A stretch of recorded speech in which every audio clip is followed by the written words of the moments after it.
Hello friends, यहाँ हम लोग डील कर रहे हैं रिफ्रैक्शन ऑफ लाइट। तो रिफ्रैक्शन ऑफ लाइट में डील करने के लिए क्या है रिफ्लेक्शन ऑफ लाइट। यहाँ पे हम लोग देख रहे हैं इस डायग्राम से एक लाइट है जो मीडियम वन में आ रहा है, मीडियम वन से आ रहा है ट्रेवल करके। और यहाँ पे एक सरफेस है। ये जो सरफेस है दो मीडियम को डिवाइड कर रहा है। रिफ्रैक्शन रिफ्लेक्शन में सेम मीडियम था, लेकिन रिफ्रैक्शन में दो मीडियम हो गया। और लाइट एक मीडियम से दूसरे मीडियम में इंटर करती है। तो यहाँ पे जो लाइट है एक मीडियम से दूसरे मीडियम में इंटर कर रही है। ये जो सरफेस है ये दोनों मीडियम को सेपरेट कर रहा है। यहाँ से जो दोनों मीडियम है वो क्या हो रहे हैं, सेपरेट हो रहे हैं। तो देख सकते हैं इसको, दोनों मीडियम को सेपरेट होते हुए। और लाइट जो है एक मीडियम से दूसरे मीडियम में ट्रेवल कर रही है। तो क्या होता है जब लाइट एक मीडियम से दूसरे मीडियम में ट्रेवल करती है तो उसके डायरेक्शन में चेंज होता है। यह डायरेक्शन में चेंज क्यों आता है? यह डायरेक्शन में चेंज मीडियम, दोनों मीडियम अलग अलग है। और दोनों मीडियम की एक प्रॉपर्टी होती है, हर मीडियम का एक रिफ्रैक्टिव इंडेक्स होता है, जो यहाँ पे मैंने दिखाया है म्यू 1 एंड म्यू 2। ये रेयरर मीडियम है और ये डेंसर मीडियम है। डेंसर मीडियम कहने का मतलब जो रिफ्रैक्टिव इंडेक्स होगा वो रेयरर मीडियम से ज्यादा होगा। तो दोनों मीडियम अलग होने की वजह से, और मीडियम अलग क्यों हो रहा है? रिफ्रैक्टिव इंडेक्स की वजह से। मतलब रिफ्रैक्टिव इंडेक्स है वो क्रस्टेड क्रस्टिक एरिया है। ये जरूरी चीज है, मीडियम को ये डिफाइन करता है। तो जैसे ही मीडियम चेंज हुआ और लाइट एक मीडियम से दूसरे मीडियम में इंटर की, इसके डायरेक्शन में चेंज हो गया। अब देख सकते हैं कि यहाँ जो है ये जो लाइट का एक्चुअल पाथ है, ये जो है ओरिजिनल पाथ ऑफ द रे, इंसिडेंट रे, ये थी। लेकिन मीडियम जैसे ही चेंज हुआ इसके वजह से लाइट का डायरेक्शन चेंज हो गया। और जो अब लाइट इस मीडियम में आया ये रिफ्रैक्ट हो गया। रिफ्रैक्ट जब लाइट की डायरेक्शन चेंज होगी दूसरे मीडियम में, और ये हमारा रिफ्रैक्टेड रिफ्रैक्टेड रे है, तो ये नॉर्मल, तो यहाँ पे ये नॉर्मल हम लोग देख रहे हैं, ये नॉर्मल, ये सरफेस पे नॉर्मल है, ये नॉर्मल की तरह बेंड हो जा रहा है। तो जब लाइट एक मीडियम से दूसरे मीडियम में इंटर करेगी तो उसका डायरेक्शन चेंज हो जाएगा। यही है रिफ्रैक्शन ऑफ लाइट। और रिफ्लेक्शन ऑफ लाइट का जो सबसे जिम्मेवार चीज है वो किसके वजह से होता है? मीडियम चेंज होने की वजह से। और जिसका कारण है ये रिफ्रैक्टिव इंडेक्स। तो यहाँ पे हम लोग देख रहे हैं इस रिफ्रैक्शन ऑफ लाइट को हम लोगों ने समझा है।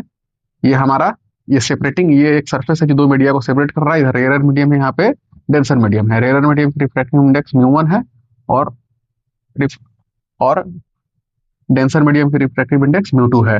जैसे ही लाइट यहाँ पे इंटर की, इंसिडेंट रे है, यहाँ से लाइट नॉर्मल की तरफ बेंड कर गई। ये जो नॉर्मल है, तो ये हमारा है रिफ्रैक्टेड रे, ये है इंसिडेंट रे, और ये है नॉर्मल, और ये है सरफेस जो दो मीडिया को सेपरेट कर रहा है। और यहाँ पे आई क्या है? आई एंगल ऑफ इंसिडेंस। जो इंसिडेंट रे नॉर्मल के साथ जो एंगल बना रही है वो एंगल ऑफ इंसिडेंस है। और जो रिफ्रैक्टेड रे नॉर्मल के साथ जो एंगल बना रही है वो क्या है? Angle of refraction. तो यहाँ पे हम लोग देख सकते हैं आई और आर।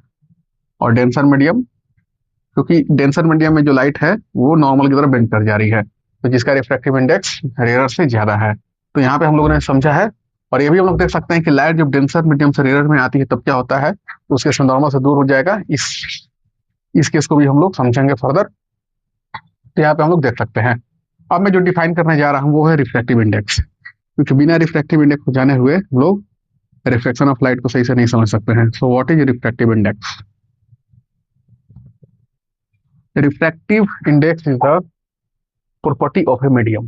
कोई भी मीडियम है, मटेरियल है, उसकी ये प्रॉपर्टी होता है। तो होता क्या है ये?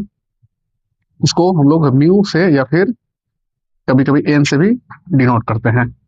मोस्टली म्यू ही सिंबल के तौर पे लिया जाता है। तो इसको कैसे डिफाइन करते हैं? यह रेशियो होता है। रिफ्रैक्टिव इंडेक्स जो है वो रेशियो है speed of light in air divided by speed of light in medium. ये मीडियम कुछ भी हो सकता है, और यहाँ पे एयर या वैक्यूम दोनों जगह स्पीड ऑफ लाइट सेम होती है। Speed of light in air और vacuum divided by speed of light in medium. वो मीडियम कुछ भी हो सकता है, वाटर हो सकता है, वो कोई भी मीडियम माइका हो सकता है, कुछ बेंजीन, कुछ भी हम लोग ऑर्गेनिक सब्सटेंस, इनऑर्गेनिक सब्सटेंस, वो नॉर्मल सब्सटेंस मीडियम के लिए ले सकते हैं। तो यहाँ से हमको हम लोग को डेफिनेशन आया। तो इस डिफिनेशन को हम लोग लिख सकते हैं mu equal to C by भी, जहाँ पे सी क्या है, speed of light in air या वैक्यूम है, और भी क्या है, speed of light in medium. तो वी जो है ये स्पीड को दिखा रहा है किसमें, मीडियम में, और सी जो है speed of light in vacuum है। तो यहाँ से भी हम लोग देख सकते हैं कि हर मीडियम के लिए म्यू डिफरेंट है, क्यों, सी तो सेम है सबके लिए, हम लोग सी जानते हैं, सी को हम लोग स्पीड ऑफ लाइट बोलते हैं एयर या वैक्यूम में, और इसका जो वैल्यू होता है 3 × 10⁸ मीटर पर सेकेंड, ये वैल्यू होती है।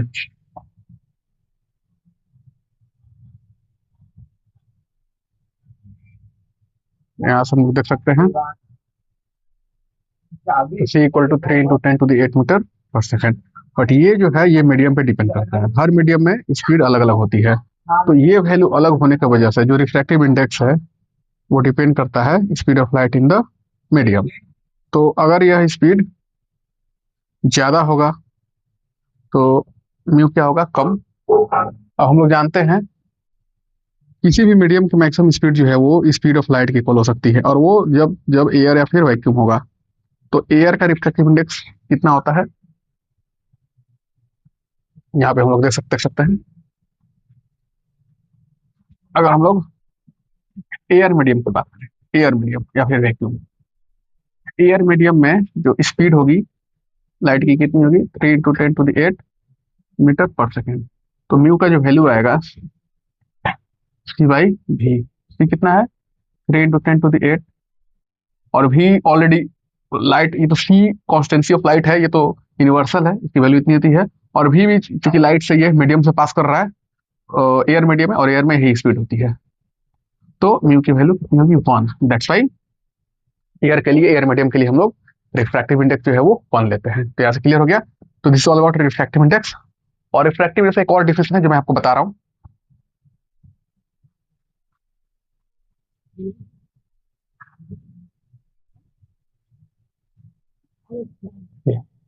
एक तो रिफ्रैक्टिव हम लोग डिफिनेशन है जाना, C by V, speed of light in the mid air और vacuum divided by speed of light in the medium जिसमें लाइट ट्रेवल कर रही है। और इसका एक और डिफिनेशन हम लोग वेवलेंथ से भी लेते हैं। यहाँ पे मैं लिखता हूँ C is the speed of light in vacuum और air, v is the speed of light in medium। उसी तरह से लेमडा नॉट जो है ये वेवलेंथ ऑफ लाइट है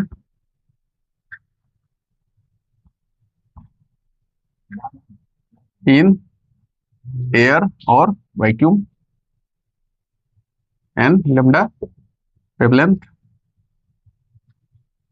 ऑफ लाइट इन मीडियम। तो यहाँ हम लोग देख सकते हैं। तो इस डिफिनेशन में कंफ्यूज नहीं करना है, ये भी सही है। जब हम लोग इन टर्म्स ऑफ स्पीड बात करेंगे, जब मेटेरियल मीडियम में लाइट इंटर कर रही है उसके लिए, और जब लाइट इंटर कर रहा है मेटेरियल मीडियम, तो अगर वेवलेंथ की प्रॉपर्टी से देखेंगे तो both definition are valid for, ये दोनों डिफिनेशन है।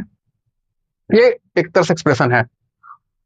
और रिफ्रैक्टिव इंडेक्स का एक और फॉर्मूला होता है, ये होता है √/, epsilon r and mu are.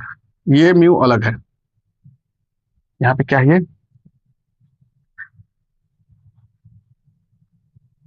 Relative permittivity. ये हायर क्लास में हम लोग यूज में लाते हैं। और ये है, ये म्यू और ये म्यू अलग है, ये रिफ्रैक्टिव इंडेक्स ऑफ लाइट है, और ये है रिलेटिव परमेबिलिटी, ये अपने मैग्नेटिज्म में पढ़ा होगा, परमेबिलिटी। मोस्टली जो सबस्टांस होते हैं नॉन मैग्नेटिक होते हैं, तो नॉन मैग्नेटिक सबस्टांस के लिए क्या होता है, म्यू आर 1 होता है। तो बेसिकली हम लोग म्यू, या इसको आप एन भी बोल सकते हो, इसको हम लोग, ये होता है square root of relative permittivity, इसके बेसिस पे हम लोग इसको, इसका एक्सप्रेशन निकालते हैं। तो ये सब कुछ है रिफ्रैक्टिव इंडेक्स के बारे में। इसका डेफिनेशन लोगों ने समझ लिया और ये भी देख लिया ये वेवलेंथ और स्पीड ऑफ लाइट के टर्म्स में कैसे एक्सप्रेस करते हैं। तो आज अब फर्दर हम लोग स्नेल लॉ डील करेंगे, बट इस पे एक हम लोग क्वेश्चन सकते हैं।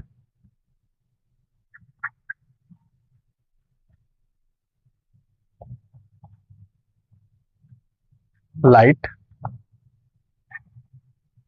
एग्जाम्पल,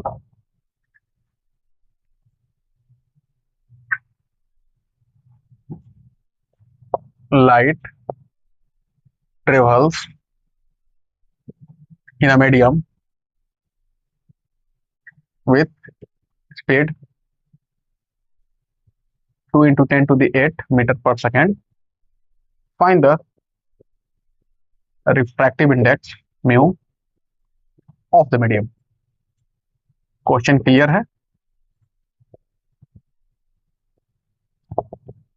लाइट एक मीडियम में ट्रेवल कर रहा है, कोई भी मीडियम है, एक मीडियम है ये, कोई भी ये मीडियम, इसमें ट्रेवल कर रहा है लाइट। इस मीडियम में इसकी स्पीड कितनी है? इसकी स्पीड दी हुई है 2 into 10 to the 8 मीटर पर सेकेंड। तो हमसे पूछा जा रहा है इस मीडियम का रिफ्रैक्टिव इंडेक्स पता है। तो बेसिकली यहाँ पे स्पीड के टर्म्स में दिया हुआ है, और स्पीड हम लोग दिया हुआ है मीडियम में, और स्पीड ऑफ लाइट हम लोग जान रहे हैं, तो यहाँ पे ये डेफिनेशन हम लोग यूज करेंगे। We know refractive equal to ratio of speed of light in air of vacuum to the speed of light in medium. Constant speed of light in air already पता होता है, ये वैल्यू 3 into 10 to the 8, और ये है भी speed of light in medium. तो medium speed of light कितना दिया हुआ है? 2 into 10 to the 8। तो म्यू कितना आएगा? 3/2, 1.5। ये तो ये देखिए, बेसिकली ये वाटर की बात हो रही है, क्योंकि वाटर में ही स्पीड होता है 2 into 10 to the 8, या वाटर का रिफ्रैक्टिव इंडेक्स होता है 1.5। तो यहाँ से हम लोग देख सकते हैं। तो इस एग्जाम्पल से क्लियर है। और एक बात हम लोग बात कर रहे हैं एसआई यूनिट या डायमेंशन के बारे में, इसके रिफ्रैक्टिव इंडेक्स का। देखिए ये रेशियो है, this is ratio of speed of light in medium, sorry speed of light in air और vacuum to the speed of light in medium.